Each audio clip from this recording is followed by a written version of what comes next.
Hello everyone, I welcome you all on your own channel Jio with Madhur. And guys, आज हम start करने वाले हैं class 10 geography के chapter number 2 forest and wild life resources का third part, जिसमें आज हम बात करेंगे कम्युनिटी एंड कंजर्वेशन के बारे में। ओके, तो let's start the topic now.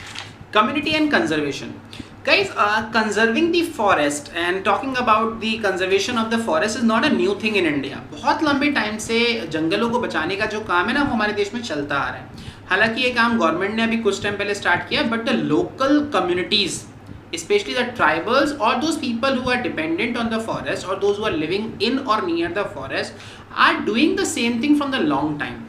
हालांकि माना जाता है कि यही लोग जंगलों को खराब करते हैं, बट ऐसा बिल्कुल भी नहीं है। These people are highly dependent for everything on these forests.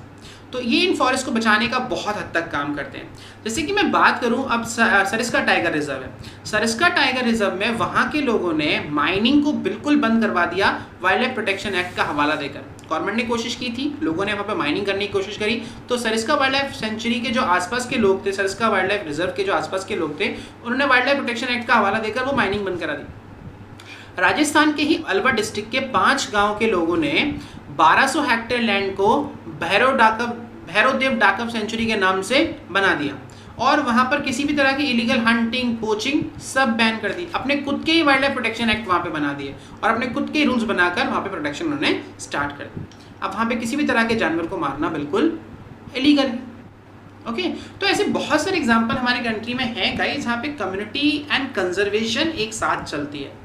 People are not always harmful for the forest and they do take care of the forest, but those people who are living there in those areas, because they know that these forests are very important for them और उनकी खाना, उनका पानी, उनकी चीज़ें उन जंगलों से ही आती हैं। And guys, हमारे देश में segregated groups, okay, कुछ पेड़, कुछ जानवर ऐसे हैं जिनको लिटरली पूजा जाता है, ओके, और उनको तोड़ना, उनको टच करना बिल्कुल भी गलत माना जाता है। फॉरेस्ट गॉड, फॉरेस्ट गॉडेसेस मानकर कुछ एरियाज़ को जंगलों में ट्राइबल कम्युनिटीज़ बिल्कुल अनटच छोड़ देती हैं, ओके, और उनको बिल्कुल भी नहीं छूती।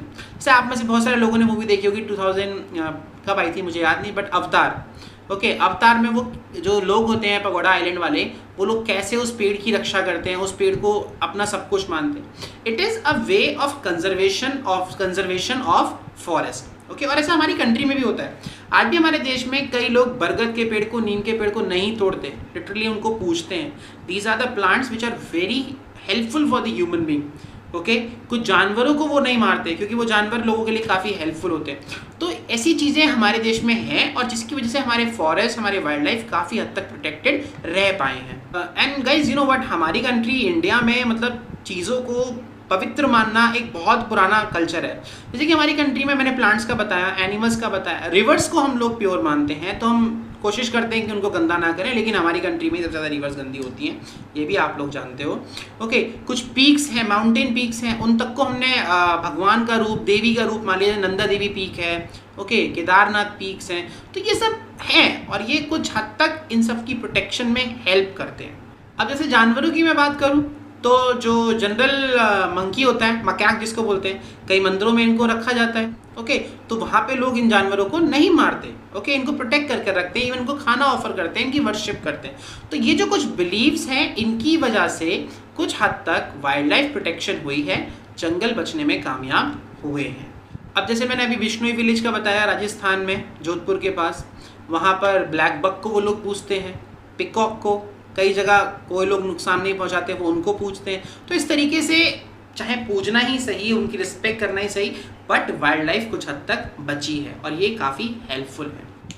अब जैसे कुछ टाइम पहले का ले लो, इंडिया का जो सबसे पहला इन्वायरमेंटल मूवमेंट था, चिपको मूवमेंट, जिसमें लोगों ने पेड़ों को लिटरली जाके हक कर लिया था और वो उनसे चिपक गए थे जब लोग पेड़ों को काटने के लिए आए। कुछ कंपनीज थी वो उत्तरकाशी के एरिया में, शायद जहाँ तक मुझे याद है, तो वो पेड़ों को काटने के लिए आए तो लोगों ने पेड़ों को हक कर लिया और पेड़ों को नहीं काटने दिया।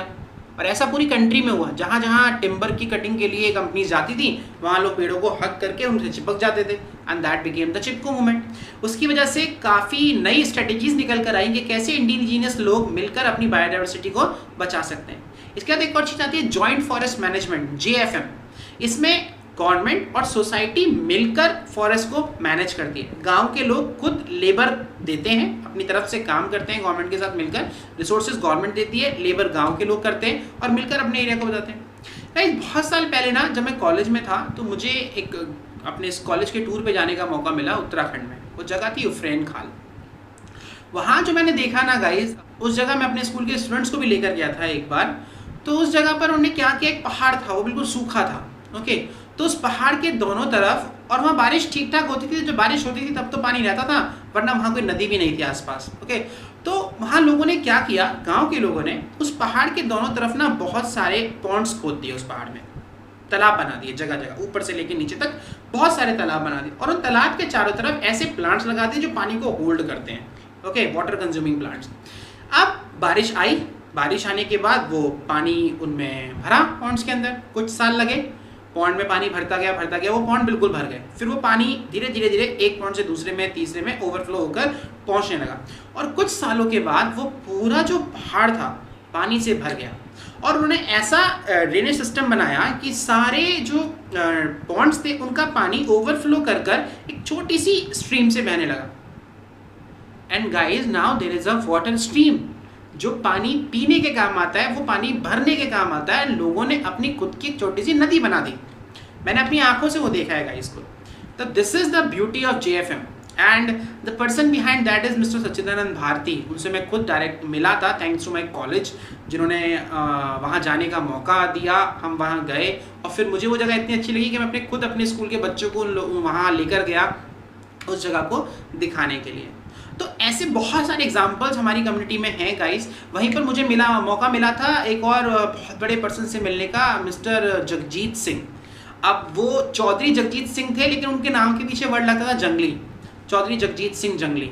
ये जंगली की उपाधि उन्हें गवर्नमेंट ने दी थी क्योंकि उन्होंने अपने एरिया में एक बहुत बड़ा जंगल बनाया था, बहुत बड़ा फॉरेस्ट उन्होंने खुद डेवलप किया। आई थिंक गोपेश्वर के आसपास की बात है वो उत्तराखंड में, तो वहाँ उन्होंने वो जंगल बनाया और उनको गवर्नमेंट ने वो उपाधि दी। And that person is damn famous in Uttarakhand now. मतलब सोचो ना, अपना खुद का एक बहुत बड़ा जंगल पैदा कर देना, खुद ही जंगल बनाया, और उसमें वैरायटी, बहुत बायोडाइवर्सिटी उन्होंने वहाँ पर लगाई है, तरह तरह के प्लांट लगाए।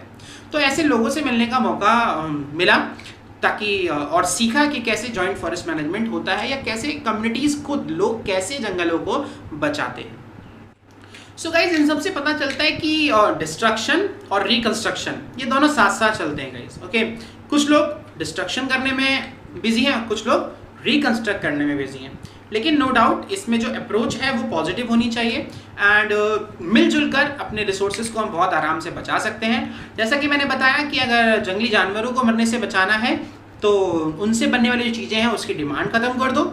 आप ही लोग उन चीज़ों को खरीदना बंद कर दो। अगर खरीदते हो तो बहुत हद तक ये सब चीज़ें रुक जाएंगी और हमारी कंट्री में भी फिर से वही वाइल्ड लाइफ और वही फॉरेस्ट दोबारा आ सकता है। सो गाइज, यहाँ खत्म होता है ये चैप्टर। आई होप आपको सबको समझ में आ गया हो।